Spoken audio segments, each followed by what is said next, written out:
राधे राधे, जय श्री कृष्ण दोस्तों। किशोरी क्रिएशन से मैं सपना शर्मा आप सभी का हार्दिक स्वागत करती हूँ आपके अपने चैनल पर। बजरंगबली की जय। दोस्तों, आज मैं आपके लिए सुनाऊंगी ज्येष्ठ के मंगलवार की दूसरी कथा। हनुमान जी जो है अपने भक्तों पर आने वाले कष्ट और परेशानियों को जो है दूर करते। ऐसी मान्यता है कि कलयुग में भगवान हनुमान बहुत ही जल्द प्रसन्न होने वाले देवता हैं। उनकी पूजा पाठ में भी बहुत ज़्यादा विशेष नियमों की भी पालन करने की भी ज़रूरत नहीं है, और इसी कारण से आज हनुमान जी के भक्तों की संख्या बहुत हो गई है। हनुमान जी जो है रामचंद्र जी के भक्त हैं। संकट मोचन की शरण में जाने के मात्र से ही जो है हमारे सभी संकट दूर हो जाते हैं। हनुमान जी के पिता जो है सुमेरु पर्वत के राजा वानर केसरी थे, और माता जो है अंजना थी, और उनके पिता पवन पुत्र को भी माना जाता है। हनुमान जी जो है वायु के पुत्र भी माने जाते हैं। आइए सुनते हैं बजरंगबली की कथा। एक बार नैमिषारण्य तीर्थ में जो है 88,000 ऋषि इकट्ठे होकर पूछने लगे। सब मुनि जो है सूत जी से कहने लगे कि आपने हमें पुराण और वेदों की कथाएं सुनाई हैं, आप कृपा करके हमें कोई ऐसा व्रत बताइए जिसके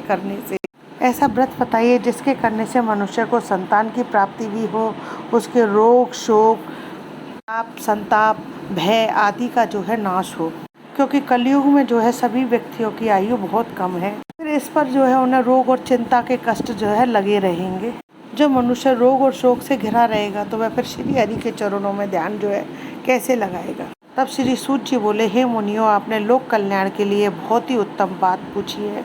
एक बार धर्मराज युधिष्ठिर ने भी लोक कल्याण के लिए भगवान श्री कृष्ण से यही प्रश्न किया था, और आज आप सभी के सामने मैं भगवान श्री कृष्ण और युधिष्ठिर का वही संवाद बता रहा हूँ। आप इसे ध्यान पूर्वक सुने।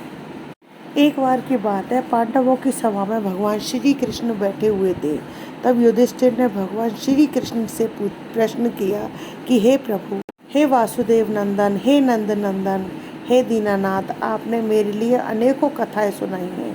आज कृपा करके आप मुझे एक ऐसी कथा सुनाएं जिसके करने से मनुष्य को जो है रोग और चिंता का भय दूर हो जाए, और उस व्रत पूजा को सुनने से उसको पुत्र की भी प्राप्ति हो जाए, क्योंकि बिना पुत्र के जीवन जो है व्यर्थ है। पुत्र के बिना मनुष्य जो है नरकगामी होता है। पुत्र के बिना मनुष्य प्रेत योनि से छुटकारा नहीं पा सकता, और उसका पुंडक नामक नरक से उद्धार भी पुत्र के कारण नहीं होता। अतः आप मुझे किसी पुत्रदायक व्रत के बारे में बताइए, मेरी सुनने की बहुत इच्छा है। तब भगवान श्री कृष्ण बोले, हे राजन, मैं आपके लिए एक प्राचीन इतिहास सुनाता हूँ, इसे आप बहुत ध्यानपूर्वक सुने। पुंडरपुर नामक एक नगर था, उसमें एक नंदा नामक ब्राह्मण रहता था। परमात्मा की दया से उसके घर में किसी भी चीज की कमी नहीं थी, पर वह ब्राह्मण जो है सदैव दुखी रहता था। उसका कारण यह था कि उसकी पत्नी सुनंदा के कोई भी संतान नहीं थी। वे दोनों निसंतान दंपत्ति संतान के लिए बहुत दुखी थे। सुनंदा बहुत ही धार्मिक और पतिव्रता स्त्री थी। वह भक्ति पूर्वक सच्चे विश्वास के साथ हनुमान जी की आराधना किया करती थी। मंगलवार के दिन वह व्रत रखती थी। हनुमान जी की पूजा अर्चना करने के बाद उनको भोग लगा करके फिर जब जो है वह स्वयं भोजन ग्रहण करती थी। एक बार की बात है, काम की व्यस्तता के चलते वह ब्राह्मणी हनुमान जी को मंगलवार के दिन भोग नहीं लगा सकी। मंगलवार के दिन हनुमान जी को भोग नहीं लगा पाने का ब्राह्मणी सुनंदा को जो बहुत दुख हुआ, और उसने मन ही मन प्रण कर लिया कि वह अब अगले मंगलवार को ही हनुमान जी को भोग लगा करके कुछ खाएगी। अब ब्राह्मणी सुनंदा जो है रोजाना खाना बनाती, अपने पति को खिलाती, भगवान का भोग लगाती, पर स्वयं भोजन नहीं करती थी, और मन ही मन जो है हनुमान जी की आराधना करती रहती। इस प्रकार जो है 6 दिन बीत गए। अब ब्राह्मणी सुनंदा जो है अपने निश्चय के साथ में 6 दिन तक निराहार रही। अब मंगलवार के दिन सुनंदा जो है बेहोश होकर गिर पड़ी, और तब हनुमान जी प्रकट हुए, और हनुमान जी प्रकट होकर बोले, सुनंदा, मैं तेरी भक्ति से जो है बहुत प्रसन्न हूँ। सुनंदा जो है अपने सामने अपने आराध्य को देखकर अत्यधिक खुशी के मारे बहुत भाव विवल हो गई, और श्री हनुमान जी के चरणों में गिरकर बोली, हे प्रभु, मेरे कोई संतान नहीं है, आप कृपा करके मुझे संतान प्राप्ति का आशीर्वाद दें। तब संकट मोचन भगवान बजरंगी बोले कि तुम्हारी इच्छा जरूर पूरी होगी, और तुम्हारे घर में एक कन्या का जन्म होगा, और उसके अष्टांग जो है प्रतिदिन सोना दिया करेंगे। इस प्रकार कह करके हनुमान जी जो है अंतर्ध्यान हो गए। अब ब्राह्मणी सुनंदा जो है बहुत खुश हुई और उसने सभी बातें अपने पति को बताई।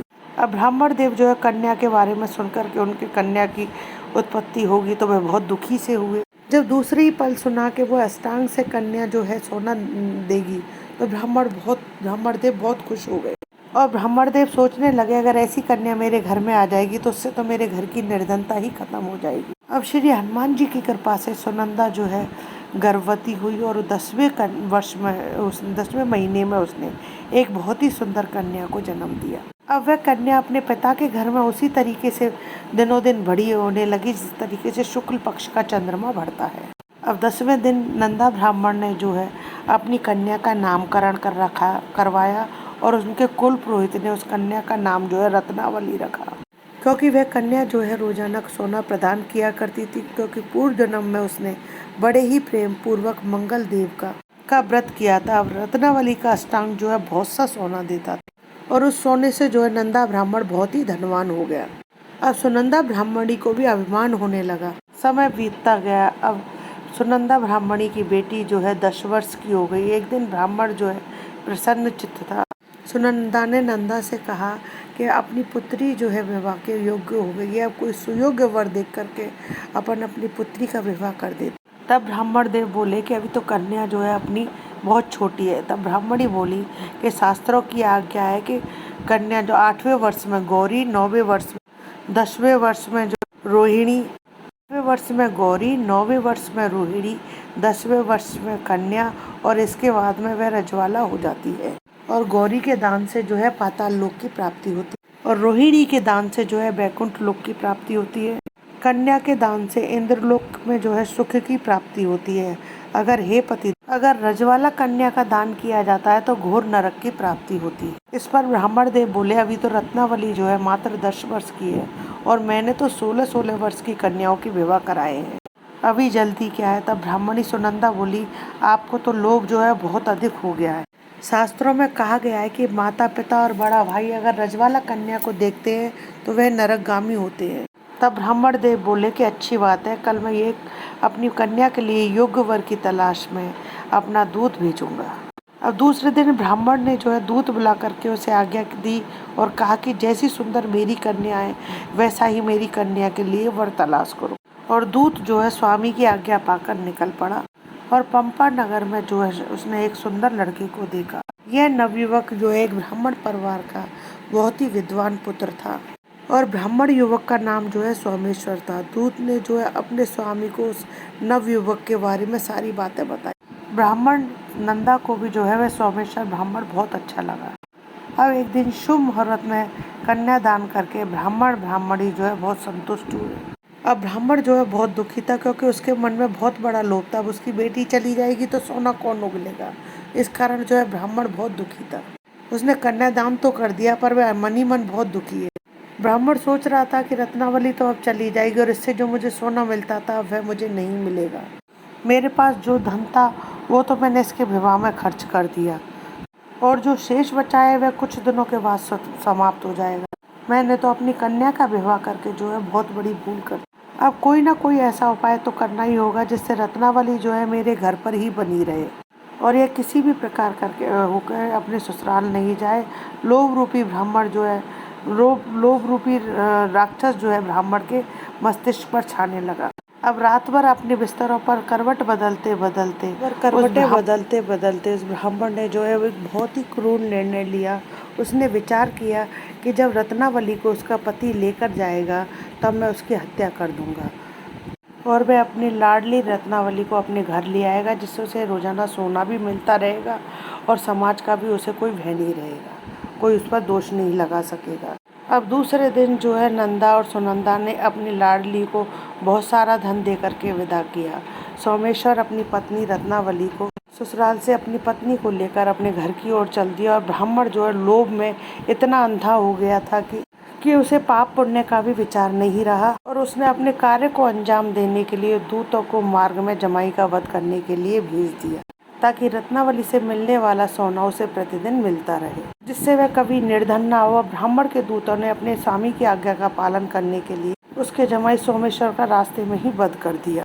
अब समाचार प्राप्त होते पर सुनंदा जो है अपने नंदा ब्राह्मण नंदा जो है अपने बेटी के पास मार्ग में पहुंचा और बेटी को देख करके बहुत जोर जोर से रुदन करने लगा और बोला कि हे पुत्री, रास्ते में डाकुओं ने जो है तेरे पति का वध कर दिया है। भगवान की इच्छा के आगे किसी की नहीं चलती।